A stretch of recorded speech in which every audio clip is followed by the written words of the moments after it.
Hey, Daniel Seraph here. So today I'm showing you again another Ableton backing track that I'm putting together for a client. And today we're going to work on a cool resolution, a flat 2, also known as a tritone substitution. And we're going to resolve to a major 7 chord, a dominant 7 chord, and a minor 7 chord. And I'm going to show you how easy it is to make backing tracks inside of Ableton Live. So stay tuned.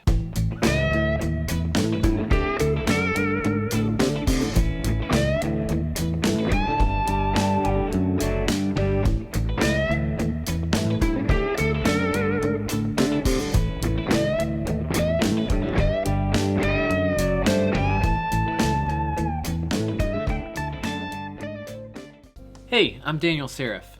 Every week on this channel, I'm sharing with you the things that I've learned over the last 15 years as a professional guitarist and teacher, and sharing them with you, the intermediate guitarist, so that you can learn everything you need to know in order to improve. So if you're new to the channel, make sure to hit that subscribe button below. Make sure to ding that bell and give me a thumbs up so you know every time I release a new video. Alright, so today I'm working on a backing track inside of Ableton Live again. And I chose this really cool kind of like New Orleans funk groove by the one and only Terrence Higgins.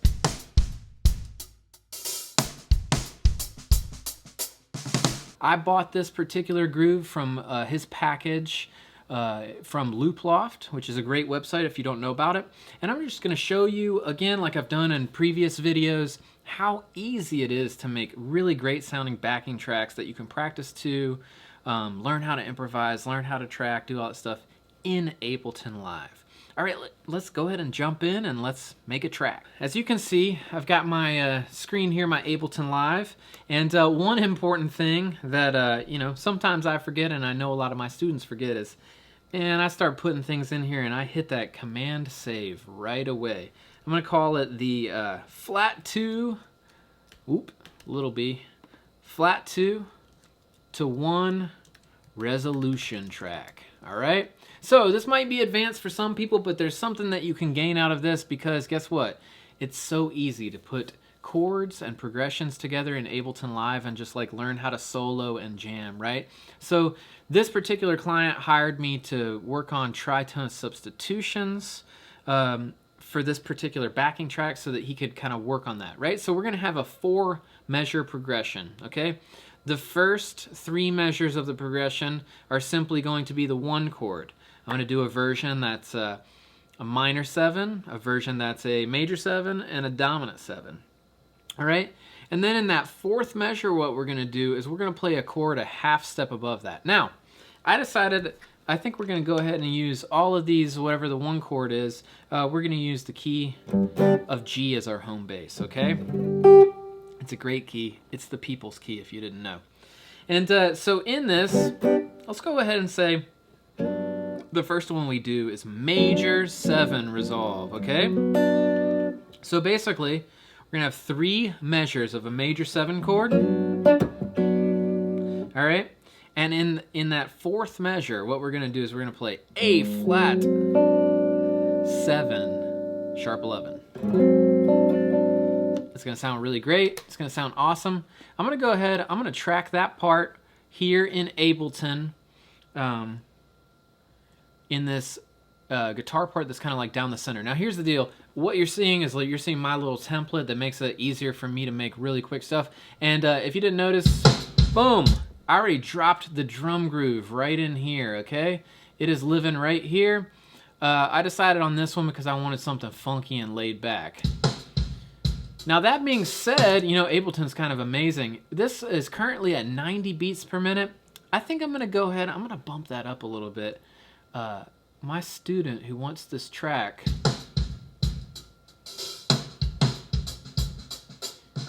ooh, that's cool. He wanted it more like 100. I feel like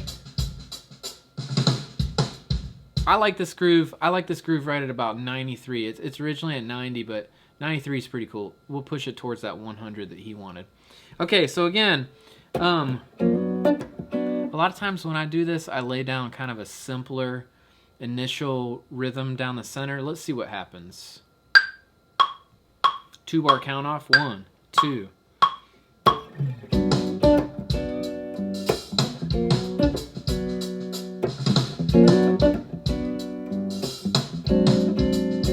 There we go.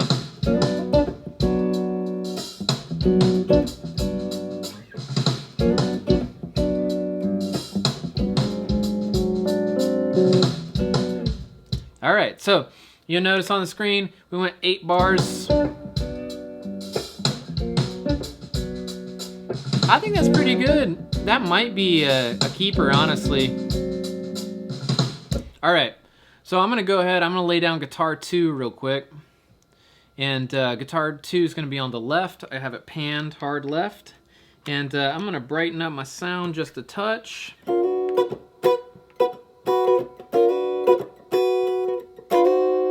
And I'm playing just these small little shapes up here. They're portions of chords. Let's see how those fit in.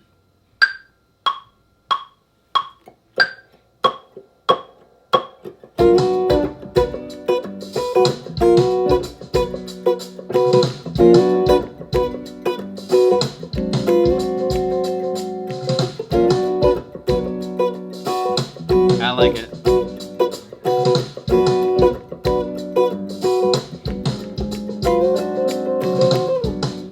I think that's nice. Okay, I'm gonna do a similar thing. I'm gonna go ahead and I'm gonna lay some higher guitar parts up here.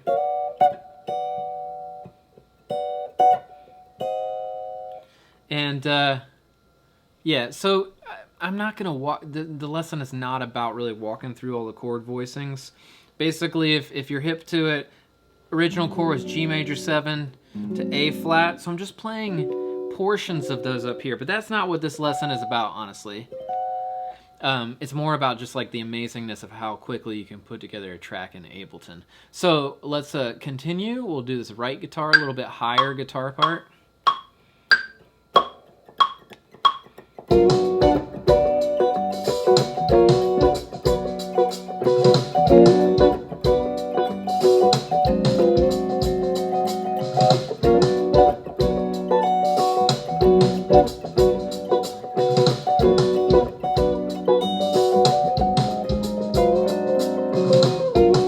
I think it'll work. All right, so you can hear those different layers, right? And honestly, the main guitar part is like right down the center. I'm gonna take these others, just the volume down, just the tiniest little bit here. Now, here's the deal.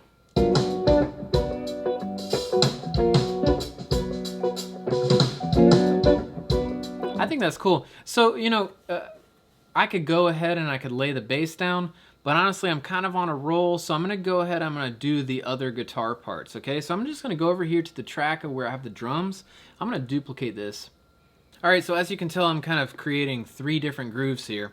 I've got this major, and then I wanna create, for this same client, where it resolves to a dominant chord, and then also a minor chord. So, we're back to square one here with, we're gonna do a dominant down the center now. Let's check this out. All right.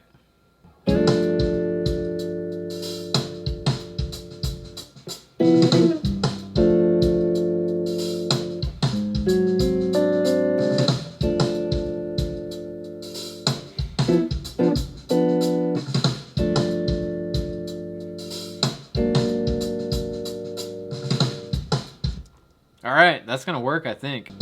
You know, cool thing about Ableton, I'm hearing like, I want a little bit more reverb on the drums. It's just right here, the send is already ready and I have my template ready. Oh, it's so cool.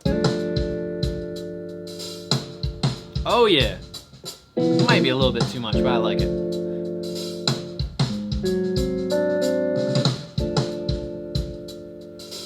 Okay, so again, I'm gonna do like some similar guitar parts that are kind of higher and a little janglier. If you didn't notice, I'm playing my Novo Cirrus T. This is an awesome guitar. I love this thing.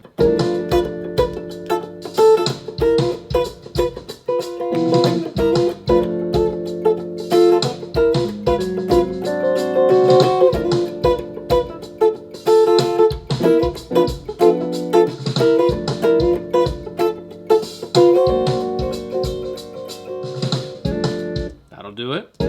Ableton does the job of looping it perfectly. All right, let's move on. Again, you know, you can see like, this is actually pretty quick. I do this all the time in my private lessons. I lived in New Orleans for a couple years and moved from North Carolina. I had to convert all my students to online. So I basically have had this same setup even before, you know, the quarantine craziness. And it's amazing. With Ableton, I can make a backing track in like 2 minutes and send it over via the internet to my student. And they can be jamming on it in just such a short time. It's incredible. And I would say that's thanks to Ableton. Okay, so we'll play a higher guitar part now.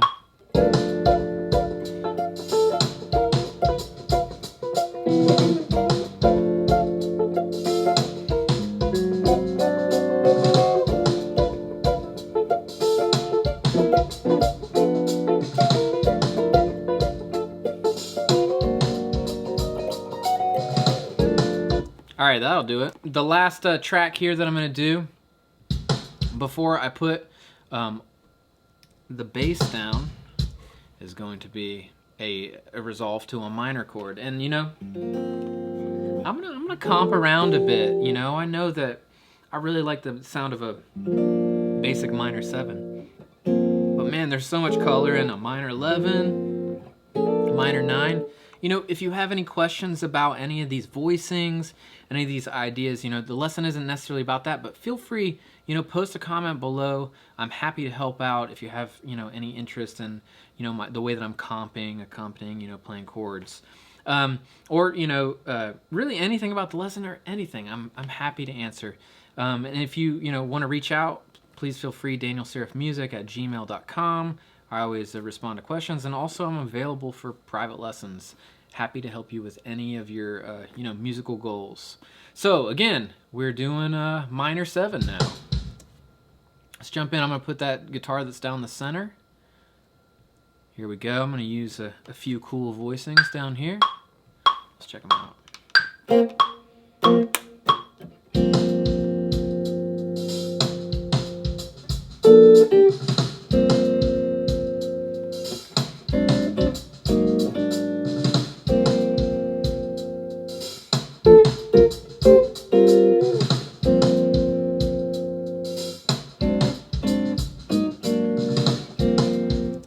Again, we're doing that left guitar part first.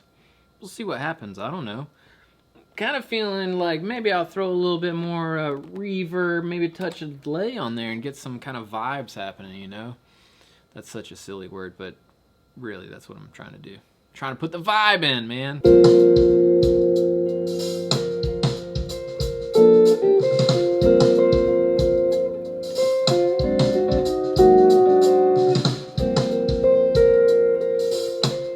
These guitars are probably going to be ducked anyway.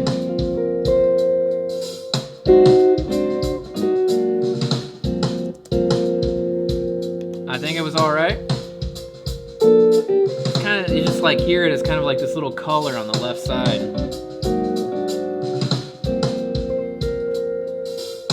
Ooh, okay, well I have my volume pedal down here, and I have one more guitar part to record, so might as well just kind of maybe implement that a little bit with some swells. I don't know, sounds fun to me. The one thing about, you know, playing chord changes is you can't have too much delay or verb, or it like everything starts to turn brown because you don't have a chord change, because you've kind of skewed everything.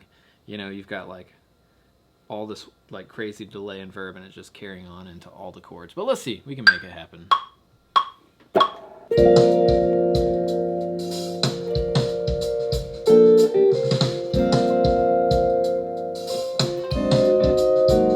This one longer too, because I want to make it not sound like too loopy.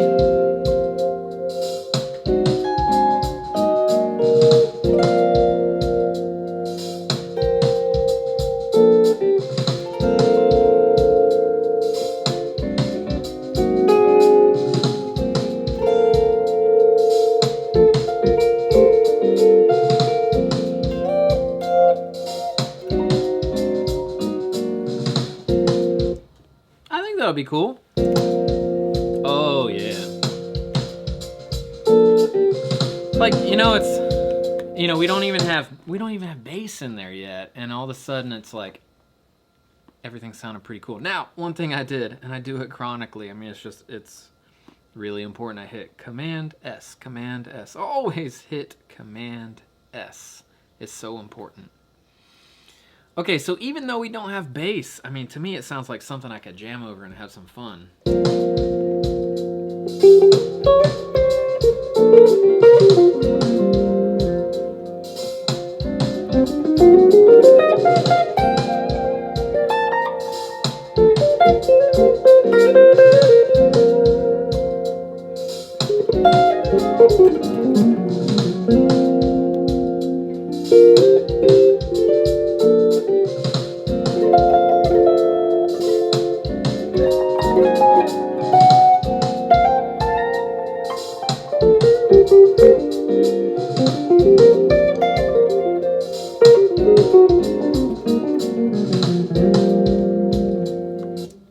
It's already really fun, but let's add some bass and really kind of like make the groove like super happening. All right, cool. So I've got my 4-string exotic bass. They make basses and guitars and they're quite good, honestly.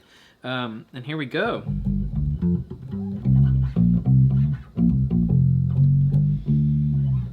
I'm definitely that, you know, fake bass player that wants everything super dark sounding. So I try to make sure that I actually add some highs back in because, man, I love that sound of that just like, I mean, almost, you know, you can't tell what the notes are, but they're just fat and like ever present. Yeah, I like that vibe. So anyway, I am going back to the first track, our major track, right? And I'm going to lay the bass down on that. Again, we're going G major 7 for 3 bars, A flat dominant 7 with a sharp 11 for 1 bar. Let's see how this goes.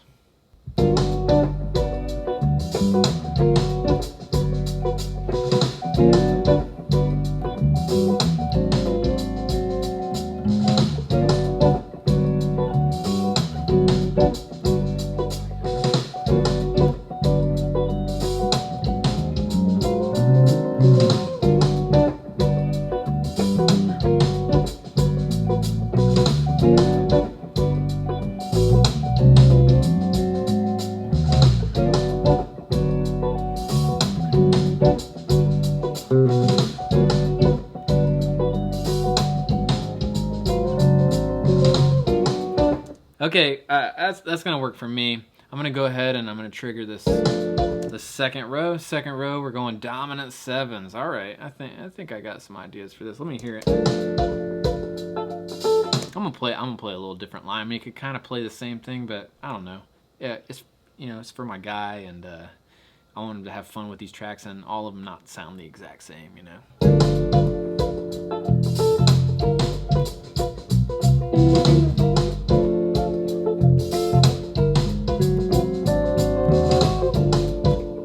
All right, so the number one thing is I didn't play the A flat chord early enough, so I got to redo it. It happens.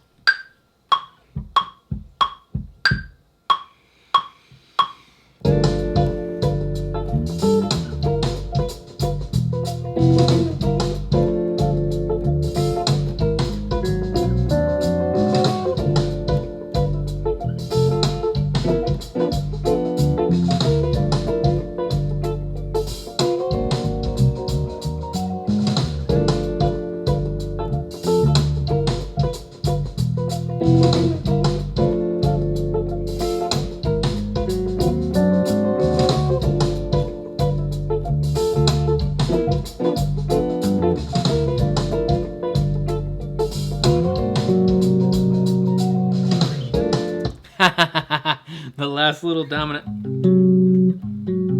That was just a fun little addition. I don't know. You might like it. I don't know. All right, let's do this minor one, huh? Yeah. Oh, again, I know I mentioned it, but if I'm doing this kind of stuff and you're watching the video and you have questions, please hit me. Hit me down below. Hit me with a comment. I'm happy to answer those things.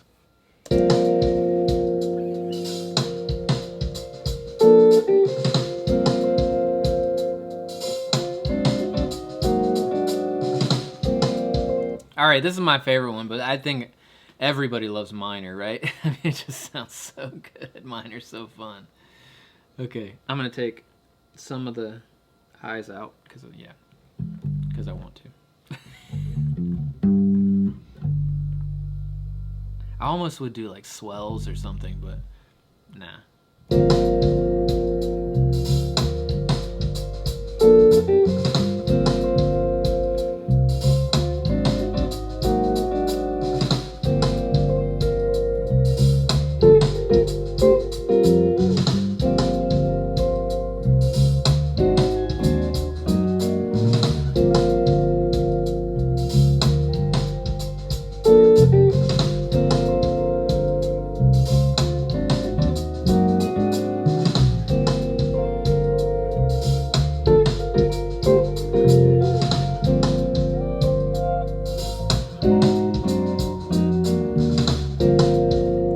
So, you know, I'm gonna mix these a little bit and make sure they're sounding really nice. But I just wanted to show you how awesome Ableton Live is and how amazing it is. Like, you know, whether you're a teacher, whether you're, you know, an amateur like player and you just play for fun, you know, you're thinking about maybe investing in a looper, or like you're already doing some stuff on the computer, maybe you're working with a GarageBand, something like that. You know, Ableton is amazing. It's just like, you can just do so much. And you know, in this video I just showed you this one view, this session view, which is, you know, if you were trying to like write songs and stuff, you could use the arrangement view. That's really cool too.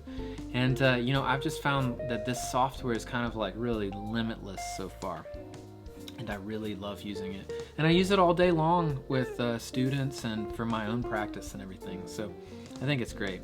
But anyway, thank you for checking out this video. I really appreciate your time. Again, my name's Daniel Seraph, and if you dig the stuff, make sure you subscribe. And if you're interested in any more lessons, make sure you head over to danielseraph.com. The link is below. You can check out all my cool free lessons, you know, that aren't on YouTube. They're only on my website. So go ahead and make sure you head over there. And if you have any questions, hit me below. And you know what? I'll see you soon. Take care.